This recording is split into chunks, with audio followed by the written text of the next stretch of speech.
तो स्टूडेंट्स, आज हम लोग जिस बारे में पढ़ेंगे वह हमारे थर्ड ईयर के फर्स्ट पेपर की थर्ड यूनिट में एक टॉपिक है फोर्स। तो फोर्स के अंतर्गत हम ये जान चुके हैं अभी तक कि हमने वर्गीकरण फोर्स का किया है या बल का वर्गीकरण करा है, वो दो आधार पर किया है। एक आधार था जिसमें कि हमने उसको आंतरिक और बाह्य बल के रूप में बांटा था, और एक आधार था जिसमें कि हमने उसको स्पर्शीय और अस्पर्शीय बल के रूप में बांटा था। तो जो स्पर्शीय और अस्पर्शीय बल के रूप में हमने बांटा था, उसमें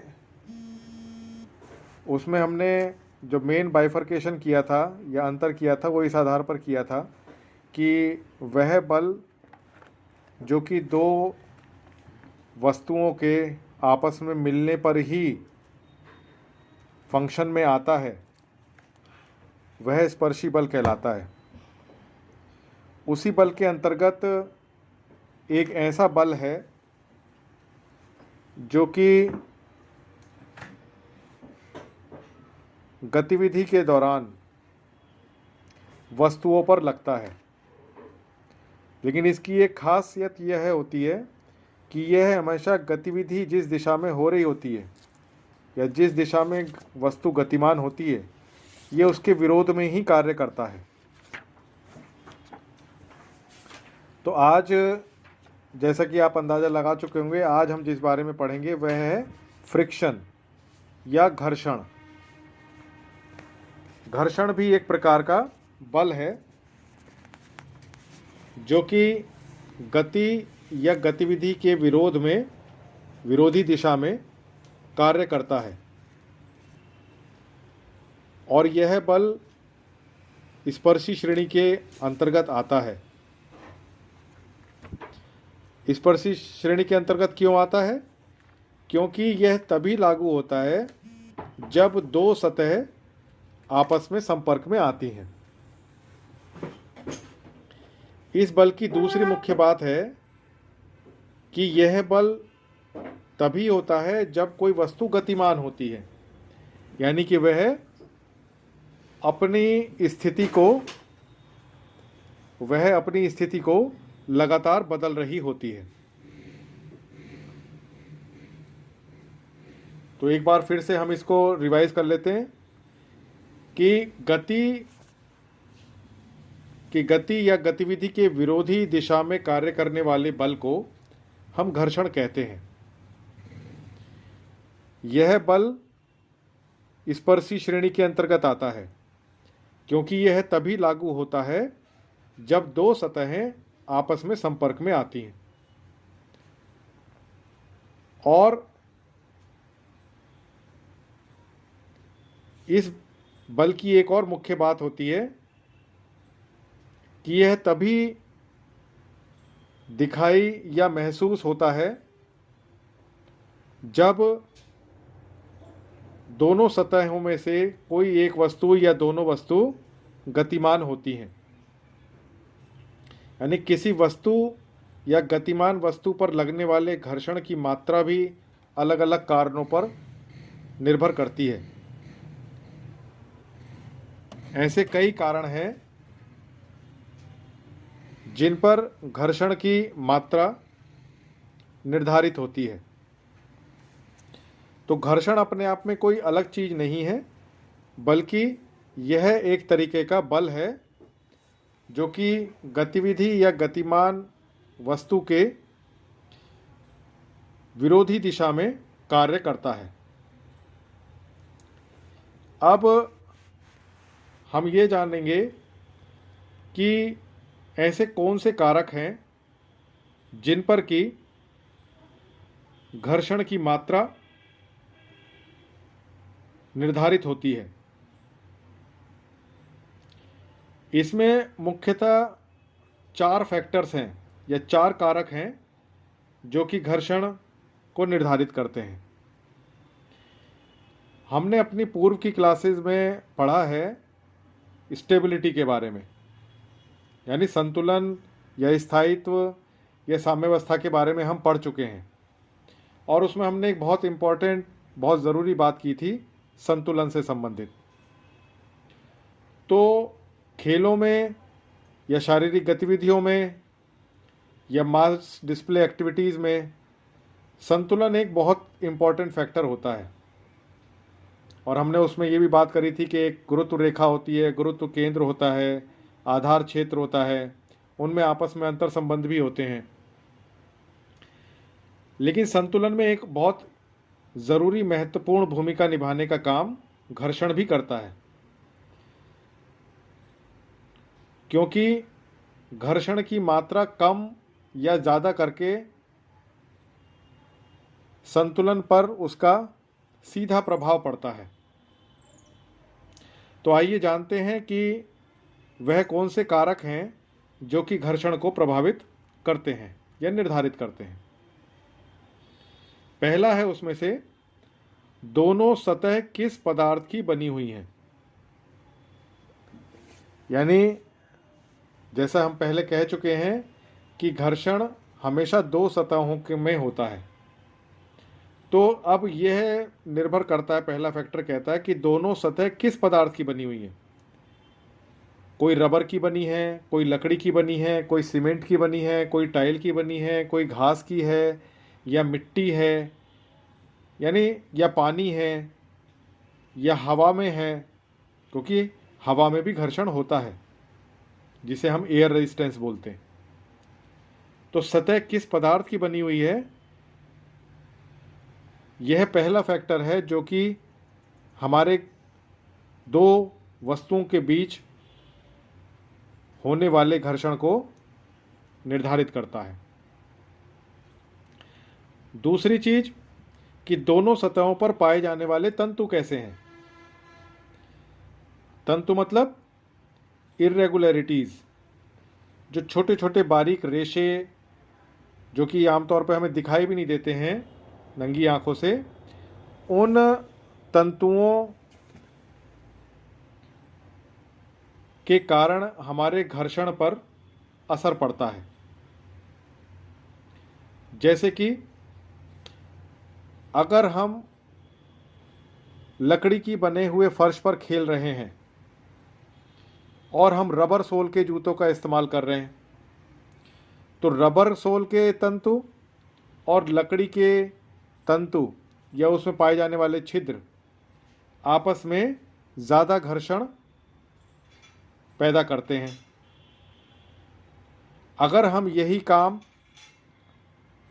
रबर सोल के जूतों की बजाय हार्ड सोल के जूतों को इस्तेमाल करेंगे तो घर्षण की मात्रा कम हो जाएगी। तो दूसरा फैक्टर या दूसरा कारक जो घर्षण को निर्धारित करता है वह है दोनों सतहों पर पाए जाने वाले तंतु। तीसरा कारक है दोनों सतहों के बीच लगने वाले बल का दबाव एवं दिशा। यानी दोनों सतहों के बीच जो लगने वाला बल है कोई गतिविधि करने के लिए, तो वह उसकी मात्रा क्या है और उसकी दिशा क्या है। जैसे कि हम पहले ही बता चुके हैं कि each force have some magnitude and direction, यानी प्रत्येक बल की कोई ना कोई मात्रा होती है जिसे मैग्नीट्यूड कहते हैं और कोई ना कोई दिशा होती है जिसे उसकी डायरेक्शन कहते हैं। तो इन दोनों चीज़ों पर भी घर्षण की मात्रा निर्धारित होती है कि बल जो लग रहा है वह कितना लग रहा है और किस दिशा में लग रहा है। जैसे कि मान लीजिए आप किसी संदूक को धक्का देना चाहते हैं, आप 10 न्यूटन की फोर्स लगाते हैं, लेकिन उसकी दिशा कैसी है, पैरेलल टू द ग्राउंड, यानी ज़मीन के समानांतर। तो आप उस 10 न्यूटन की फोर्स से उस संदूक को धक्का दे सकते हैं, परंतु वही 10 न्यूटन की फोर्स बल की दिशा अगर आप नीचे की ओर कर दें तो बल की जो दिशा है वो समानांतर ज़मीन के नहीं रहेगी, वो ज़मीन की ओर हो जाएगी। तब घर्षण की मात्रा बढ़ जाएगी और फोर्स का आप सही इस्तेमाल नहीं कर पाएंगे। तो तीसरा कारक कहता है कि दोनों सतहों के बीच जो बल लग रहा है वह कितना लग रहा है और किस दिशा में लग रहा है, यह भी घर्षण की मात्रा को निर्धारित करता है। चौथा कारक है कि दोनों सतहों के बीच पारस्परिक संबंध कैसा है, यानी दोनों सतहों के बीच में आपसी संबंध कैसा है। यह कुछ जो हमारे दूसरा नंबर का फैक्टर था उससे संबंधित है, परंतु इसमें कुछ अलग चीज भी देखने को मिलती है। तो ये 4 फैक्टर्स हैं जो कि हमारे घर्षण की मात्रा को निर्धारित करते हैं। अब घर्षण की मात्रा को निर्धारित करने वाले कारकों को जानने के बाद हमें ये जानना चाहिए कि घर्षण को किस प्रकार हम दर्शाते हैं, यानी फॉर्मूला क्या है उसका। तो फॉर्मूला उसका होता है C = P/W। यहाँ पर C का मतलब होता है coefficient of friction. Coefficient of friction का मतलब घर्षण का गुणांक। तो यानी घर्षण कितना होगा यह पता लगाने के लिए आपको P मतलब force necessary to start movement, यानी वह बल जो कि गतिविधि को शुरू करने के लिए चाहिए, यानी बल की मात्रा चाहिए। और दूसरा क्या है, दूसरा भी फोर्स है जिसको W से निर्देशित करते हैं, वो that is force pressing the 2 surfaces together, यानी वह बल जो कि दोनों सतहों को आपस में दबाव जो महसूस करता है उस बल को W से रिप्रेजेंट करते हैं। तो फॉर्मूला है C = P/W। इसमें C मैंने बताया कोफिशिएंट ऑफ फ्रिक्शन, P होता है वह बल जो गति प्रारंभ करने के लिए आवश्यक हो, और W वह बल जो 2 सतहों के बीच के दाब को दर्शाता हो। दाब मतलब प्रेशर। अगर ये फॉर्मूला आप देखें तो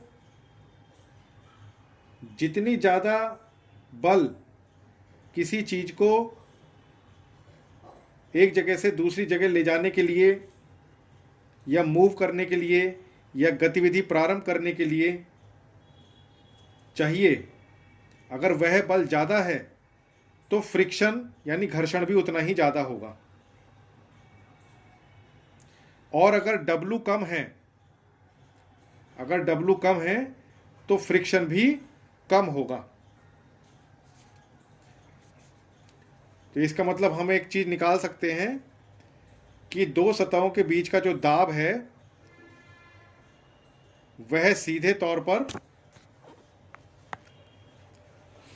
हमारे घर्षण की मात्रा को प्रभावित करता है, और साथ ही साथ P यानी वह बल जो गति आरंभ करने के लिए चाहिए होता है, अगर वह ज़्यादा है तो फ्रिक्शन भी ज़्यादा होगा। तो ये तो बात हुई उसके फॉर्मूले की और उसको किस तरीके से हम दर्शाते हैं। अब बात आती है कि खेल गतिविधियों में घर्षण बल का क्या महत्व है या फिर क्या उपयोग है। तो इसको जानने के लिए हम कुछ चर्चा करेंगे और आप उसको ध्यान से सुनिए, और जो भी बीच में आपको चीज़ समझ में आती है उसको आप नोट करिए, जिससे कि आप ये जान सकें कि घर्षण हमारे लिए कितना इम्पोर्टेंट है या किसी भी खेल गतिविधि के लिए कितना आवश्यक है। तो जैसे कि विभिन्न खेल गतिविधियों के दौरान घर्षण बल का उपयोग हम विभिन्न तरह की खेल गतिविधियां जैसे खेल कौशल हों या अभ्यास हों या फिर प्रशिक्षण हो, उनमें सभी खेल गतिविधियों को सही तरह से संपादित करने के लिए घर्षण बल का उपयोग किया जाता है।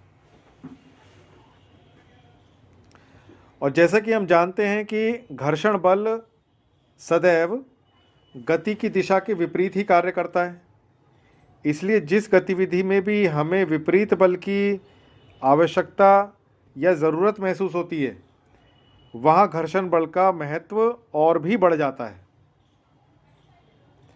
तो खेल गतिविधियों में गतिविधि की शुरुआत करने में, गतिविधि को रोकने में या गतिविधि को तेज या धीमा करने हेतु या वस्तु की दिशा बदलने हेतु उचित मात्रा में घर्षण बल की आवश्यकता पड़ती है। दौड़ने वाली गतिविधियों में घर्षण का महत्व और ज़्यादा बढ़ जाता है, क्योंकि वहाँ पर आप जूतों का इस्तेमाल कर रहे होते हैं और जूतों में जो उसके सोल हैं या तलवा है जो कि दूसरी सतह से टच होता है, जैसे कि हमने पहले बता चुके हैं, घर्षण तभी होता है जब दो सतह आपस में संपर्क में आती हैं। तो दौड़ने की प्रक्रिया में जो दो सतहें आपस में संपर्क में आती हैं, उसमें एक सतह वो होती है जो आपके जूते के सोल की बनी होती है। तो इस जूते का सोल किस चीज़ का बना हुआ है और वह सतह जिससे वो टच हो रहा है वह कौन सी है, ये दोनों ही चीज़ें घर्षण के मात्रा को प्रभावित करती हैं।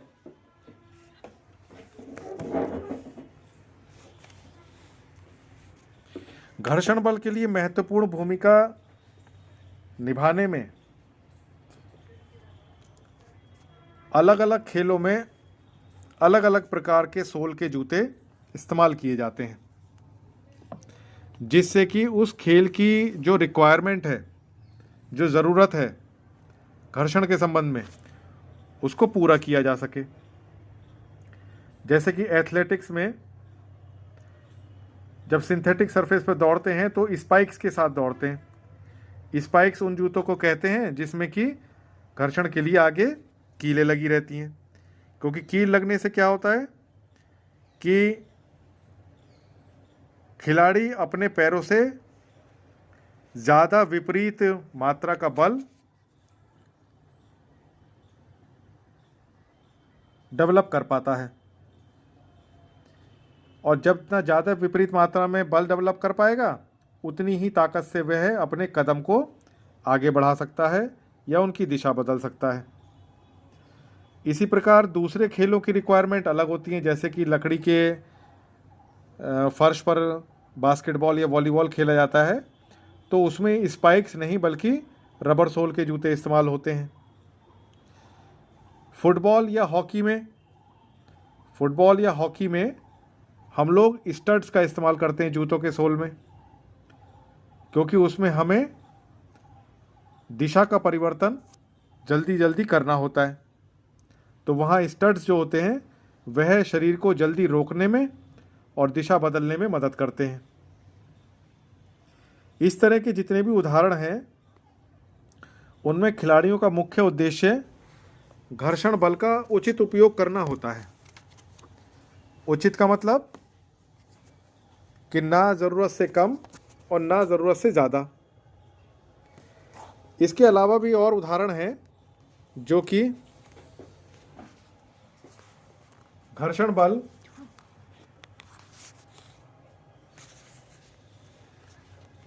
के इस्तेमाल को दर्शाते हैं।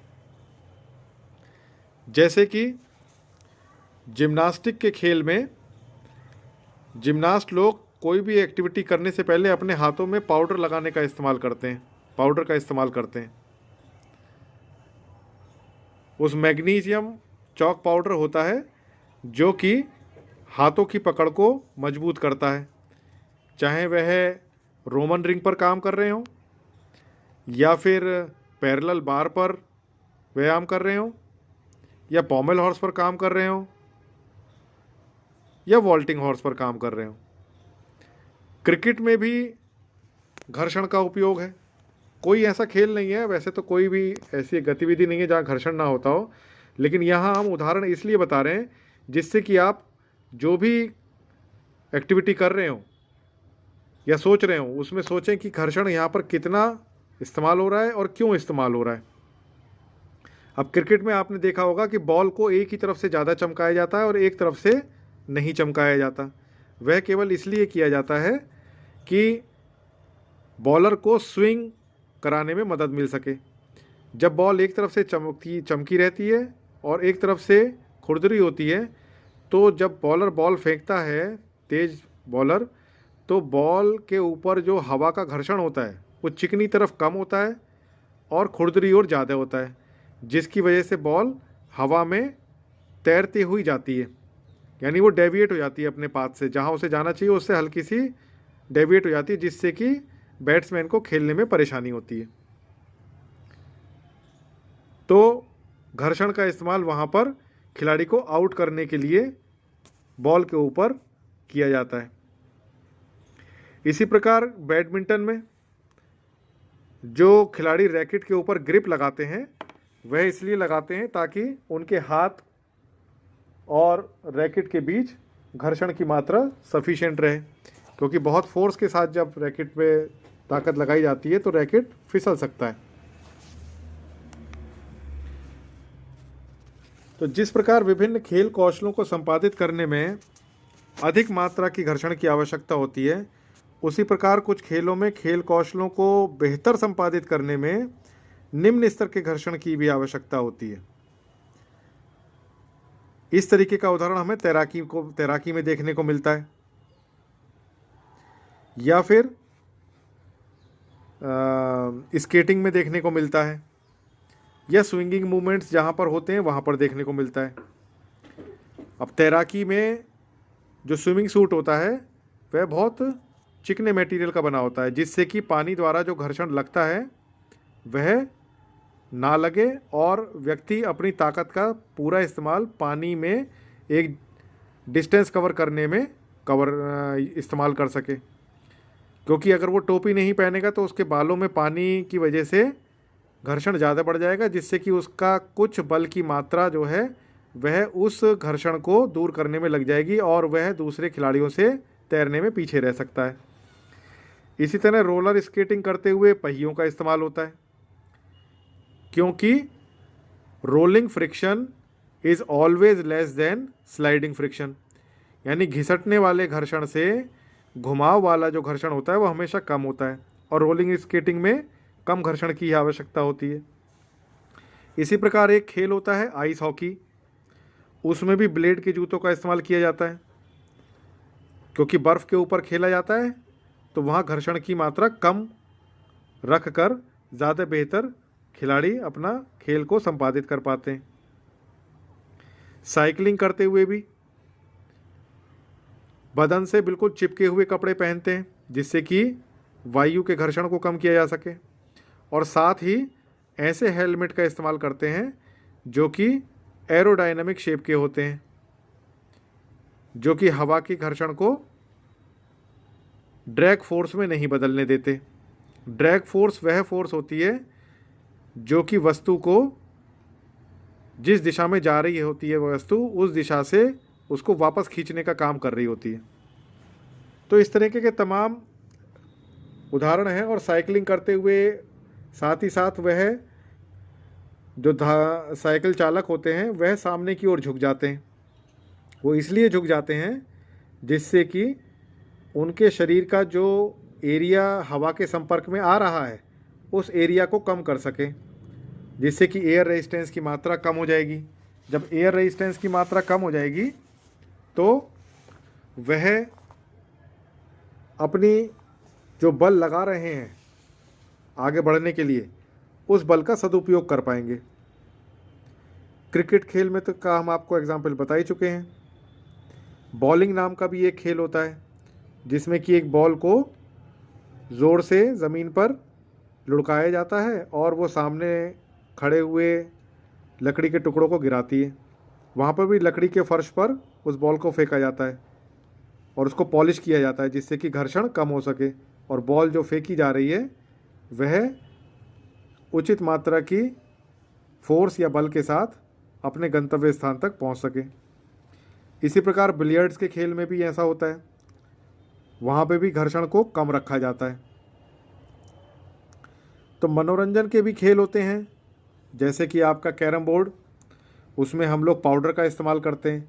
तो पाउडर क्या करता है कि स्ट्राइकर या जो गोटी उसमें इस्तेमाल होती है और जो आपके कैरम की सरफेस होती है उसके बीच की लेयर में पाउडर के बारीक बारीक दाने जो कि गोल होते हैं वह आ जाते हैं, जिसकी वजह से उसमें घर्षण कम हो जाता है। तो घर्षण कम होने की वजह से कम फोर्स के साथ स्ट्राइकर से गोटी लगने के बाद जो खाली स्थान होता है जहाँ उसे जाना होता है उस ओर पहुँच जाती है। तो ऐसे तमाम एग्जाम्पल्स हैं, उदाहरण हैं जो कि घर्षण से संबंधित प्रत्येक खेल में हमें देखने को मिलते हैं। तो इन्हीं उदाहरण के साथ मैं ये समअप करना चाहता हूँ कि घर्षण जो है वो कोई निगेटिव चीज़ नहीं है, वह केवल ये है कि जिस ओर गतिविधि हो रही होती है उसके विरोध में कार्य कर रहा होता है, और वह उतना ही आवश्यक है जितना कि गतिविधि करना आवश्यक है। इसलिए घर्षण को निगेटिव सेंस में ना लेकर पॉजिटिव सेंस में लेना चाहिए कि इसके बगैर गतिविधि हो ही नहीं सकती, क्योंकि घर्षण, जब भी कोई गतिविधि होगी घर्षण जरूर होगा। घर्षण केवल एक ही स्टेज में नहीं होगा जबकि वह वस्तु वैक्यूम में है, और वैक्यूम जैसी कोई चीज़ खेलों में होती नहीं, नॉर्मल गतिविधियों में भी नहीं होती। तो आज की क्लास से आप लोग ये काफ़ी समझ चुके होंगे कि घर्षण का उपयोग खेलों में किस प्रकार अलग अलग स्थितियों में होता है। तो घर्षण फिर से हम बता दें कि घर्षण अपने आप में वह बल है जो कि हमेशा गतिविधि के विरोध में कार्य करता है। ओके, थैंक यू बच्चों।